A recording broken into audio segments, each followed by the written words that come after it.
ಕೇಳಿಸ್ಕೊಂಡಂತಹ ಮಧುರ ಕವಿ ಆಳ್ವಾರವರು ಇವರು ಮಹಾಜ್ಞಾನಿಗಳು ಅಂತ ಗೊತ್ತಾಗಿ ಈ ವಯಸ್ಸಿನಲ್ಲಿ ತಮಗಿಂತ ಚಿಕ್ಕವರಾದಂತಹ ನಮ್ಮಾಳ್ವಾರವ್ರನ್ನ ಅವರು ಕೇಳ್ಕೊಳ್ತಾರೆ. ಅಂದರೆ ದಯವಿಟ್ಟು ನನ್ನನ್ನು ನೀವು ನಿಮ್ಮ ಶಿಷ್ಯನನ್ನಾಗಿ ಸ್ವೀಕಾರ ಮಾಡಬೇಕು ಅಂತ. ಅಂದರೆ ನಮ್ಮಾಳ್ವಾರವರು ಜನಿಸುವುದಕ್ಕಿಂತ ಮುಂಚೆನೇ ಮಧುರ ಕವಿ ಆಳ್ವಾರವರು ಜನಿಸಿರ್ತಾರೆ. ಆದರೂ ಇವರು ನಮ್ಮಾಳ್ವಾರ ಹತ್ರ ಶಿಷ್ಯರನ್ನಾಗಿ ಸೇರಿಕೊಂಡು ಅವರ ಸೇವೆಗೆ ನಿಲ್ತಾರವರು. ನಮ್ಮಾಳ್ವಾರವರು ಆ ಹುಣಸೆ ಮರದ ಕೆಳಗಡೆ ಕುಳಿತು ಹಲವಾರು ಪ್ರಾಶುರಗಳನ್ನು ಹಾಡಿದರು.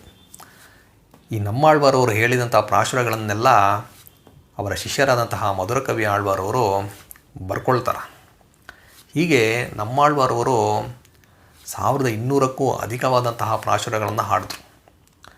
ಇವುಗಳನ್ನು 4 ಪ್ರಬಂಧಗಳನ್ನಾಗಿ ಮಾಡಲಾಗಿದೆ. ಆ 4 ಪ್ರಬಂಧಗಳು ಯಾವುದ್ಯಾವುದು ಅಂದರೆ, ಮೊದಲ ಪ್ರಬಂಧ ತಿರುವಿರುತ್ತಂ. ಇದರಲ್ಲಿ 100 ಪ್ರಾಶುರಗಳಿವೆ. ಇದು ಋಗ್ವೇದದ ಸಾರವನ್ನು ಹೇಳುತ್ತೆ. ನಂತರ ತಿರುವಾಶಿರಿಯಂ. ಇದರಲ್ಲಿ 7 ಪ್ರಾಶುರಗಳಿದೆ. ಇದು ಯಜುರ್ವೇದದ ಸಾರವನ್ನು ಹೇಳುತ್ತೆ. ತದನಂತರ ಪೆರಿಯ ತಿರುವಂದಾದಿ. ಇದರಲ್ಲಿ 87 ಪ್ರಾಶುರಗಳಿದೆ. ಇದು ಅಥರ್ವ ವೇದದ ಸಾರವನ್ನು ಹೇಳುತ್ತೆ. ಕೊನೆಯದಾಗಿ ತಿರುವಾಳ್ಮೊഴി. ಇದರಲ್ಲಿ 1102 ಪ್ರಾಶುರಗಳಿವೆ. ಇದು ಸಾಮವೇದದ ಸಾರಾಂಶವನ್ನು ಹೇಳುತ್ತೆ. ಹೀಗೆ ನಮ್ಮಾಳ್ವಾರವರು ಆ ಹುಣಸೆ ಮರದ ಅಡಿಯಲ್ಲಿ 32 ವರ್ಷಗಳ ಕಾಲ ಇದ್ದು ಈ 4 ಪ್ರಬಂಧಗಳನ್ನು ನಮಗೆ ನೀಡಿದ್ದಾರೆ. ಅಂದರೆ ಇವರು ಯಾವುದೇ ಒಂದು ದಿವ್ಯ ದೇಶಗಳನ್ನು ನೋಡಲಿಲ್ಲ, ಆ ಹುಣಸೆ ಮರದ ಅಡಿಯಲ್ಲೇ ಇದ್ದರು.